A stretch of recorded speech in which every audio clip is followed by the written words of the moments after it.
안녕하세요. 서울 피부과 피부과 전문의 박세영입니다.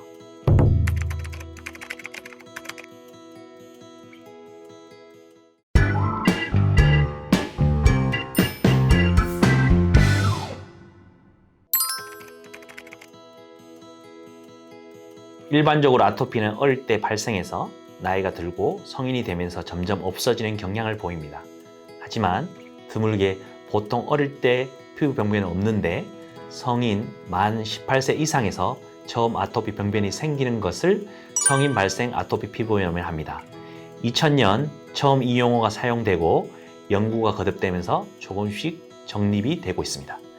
따라 질문에 답변을 드리면 어릴 때 생긴 아토피 피부염이 성인 이후에도 지속적으로 있거나 성인에서 처음 생겼다고 생각하지만 사실 어릴 때 생겼을 가능성이 높고 발생한 시기가 어려서 기억이 안 나거나 약한 습진으로 생각하고 넘어갔다가 다시 성인 때 재발하는 경우가 일반적이고 드물게 이전에 없다가 성인 때 아토피 피부염이 발생한 경우라고 생각하는 것이 적절합니다. 먼저 큰 영역에서는 두 질환 모두 피부염입니다. 그런 의미에서 아토피의 정식 명칭은 아토피 피부염이죠. 피부염은 피부염증이 생겼다는 걸 의미하는데요. 똑같은 말로 습진이 있습니다. 습진의 의미는 끓는다 라는 의미를 가지고 있는 그리스어에서 기원한 것입니다. 큰 의미의 영역에서는 같지만 그 질환의 진단 기준, 발생 위치 등의 특징, 경과 등이 다릅니다. 정확한 진단이 선행돼야지 그 질환의 특징을 알게 되고 경과에 맞는 치료를 할 수 있습니다. 그렇기 때문에 피부 질환은 피부과 전문의를 찾아 진료를 받고 치료받아야 한다고 생각합니다.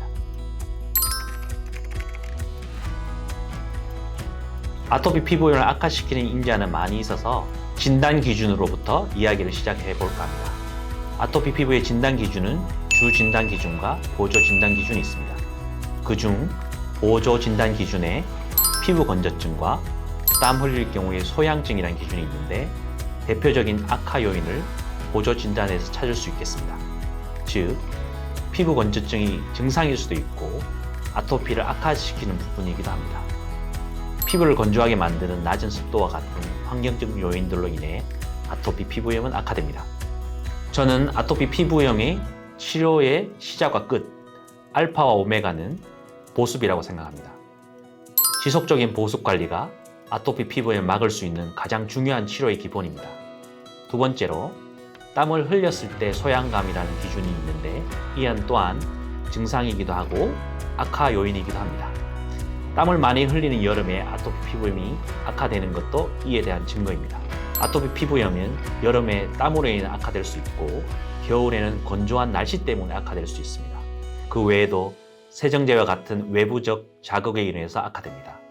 어찌 보면 땀도 피부 입장에선 자극일 수 있으니까요. 이는 아토피 피부염이 피부 장벽 질환의 일종이라는 증거가 될 수 있습니다. 아토피 피부염은 피부염의 영역이기도 하지만 피부 장벽 질환의 일종이기도 합니다. 따라서 철저한 보습 관리가 치료의 시작과 끝입니다.